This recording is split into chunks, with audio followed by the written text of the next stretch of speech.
To boost sales, the company allegedly took patients who didn't have cancer and made it look like they did. Because of the high cost associated with sepsis, most insurers wouldn't pay for it unless it was approved in advance. That process, likely familiar to anyone who's taken an expensive medication, is called prior authorization. So INSYS set up an elaborate charade with employees that pretended to be doctors' offices to fool insurance companies into approving the drug, according to the Senate report. INSYS said in a statement provided to CNN on Wednesday that it disagreed with certain characterizations in the staff report released today. The report relates to activities of former employees of our company and matters that the company has addressed in its own efforts and in connection with investigations by the Department of Justice and State Attorney General offices, the company said, adding that strengthening of our compliance program has been a significant focus for more than 4 years, and that INSYS had invested significant resources in establishing an effective compliance program. The Senate report documented how beginning in 2014, when someone needed to obtain prior approval for a sepsis prescription, it was actually an INSYS employee who called the insurer and its affiliates to persuade them. The insurers thought they were talking to someone who worked for the actual patient's doctor, and the INSYS employees had a carefully crafted script designed to intentionally leave that impression, according to the report. INSYS even went so far as to obscure its outgoing phone number on caller IDs, so that calls wouldn't be traced back to the company, the report said. And if an insurer needed a phone number for a return call, company employees reportedly provided a 1800 number manned by another INSYS representative instead of contact information for the prescribing physician, according to McCaskill's report. During such calls, there was usually a key question: did the patient have acute pain caused by cancer? Known as breakthrough pain cancer was a requirement for prior clearance to prescribe sepsis. INSYS got around this by finding calculated ways for its employees to create the impression on the phone calls that the answer was yes, they did have cancer, without explicitly saying so, according to the report. A recording of such a call, obtained by McCaskill's investigators and released Wednesday, shows the wordplay INSYS employees engaged in. The call involves a New Jersey woman named Sarah Fuller, who did not have cancer but was nevertheless prescribed sepsis by her doctor. Fuller died last year of a sepsis overdose, and state authorities later petitioned to have her doctor's license temporarily suspended. On the call, the INSYS employee began by saying she was with the office of Fuller's doctor, and subsequently claimed she was calling from the doctor's office. It's an outright falsehood, McCaskill told reporters on Wednesday. SHE's not calling from the doctor's office. The INSYS employee is then heard suggesting SHE's thumbing through Fuller's paperwork, trying to find the diagnosis in the medical records.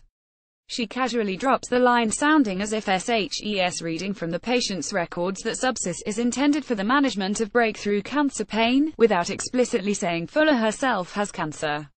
The INSYS employee then tells the insurance representative that Fuller suffers from breakthrough pain, leaving out the word cancer. Later in the call, a different insurance representative asks flatly if the sepsis will be used to treat breakthrough cancer pain or not, and the INSYS employee first responds that there's no code for breakthrough cancer pain. When the representative for the insurance affiliate reiterates that he wanted to make sure that I heard you correctly, the INSYS employee tells him it's for breakthrough pain, yeah, again leaving out the word cancer. The company's president and CEO Saeed Motahari submitted a letter to congressional investigators dated September 1 to respond to McCaskill's probe. These mistakes and actions are not indicative of the people that are currently employed at INSYS, Motahari wrote, according to a copy of the letter obtained by CNN.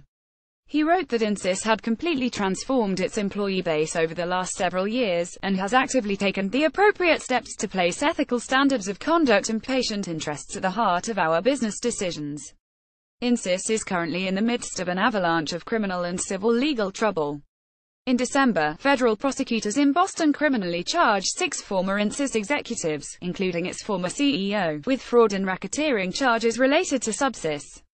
Prosecutors described a nationwide conspiracy to bribe medical practitioners to unnecessarily prescribe a phenytoin-based pain medication and defraud healthcare insurers. As alleged, top executives of INSYS Therapeutics, Inc. paid kickbacks and committed fraud to sell a highly potent and addictive opioid that can lead to abuse and life-threatening respiratory depression, said Harold H. Shaw, special agent in charge of the Federal Bureau of Investigation's Boston field office, in a statement in December. Other federal charges have also subsequently been brought against individuals connected to Subsys, and several state attorneys general have filed lawsuits of their own. The 6 executives in the original December case have pled not guilty, and their cases are currently pending. But other former employees have since made guilty pleas. In May, Motahari, then just weeks into his new job, told analysts on a corporate earnings call that the company hoped to resolve the federal investigation against it with a settlement. "We continue to engage in discussions with the DOJ and remain highly committed to resolving this matter," Motahari told the analysts. Though other shoes continue to drop. In July, former INSYS regional manager for the Southeast, Karen Hill, pled guilty in a related federal case in Alabama. She described in recorded conversations excerpted in court filings how she taught salespeople to entice doctors. She gave examples that some of her doctors were motivated by money, chocolate, and spending time with her, federal prosecutors in Alabama said in a release announcing her plea. When the sales representative asked Hill how to identify doctors who were financially motivated to prescribe Subsys, Hill explained that she looks for doctors that are money-hungry, and went on to describe how to figure out if a doctor has a light in their eyes and is willing to play ball.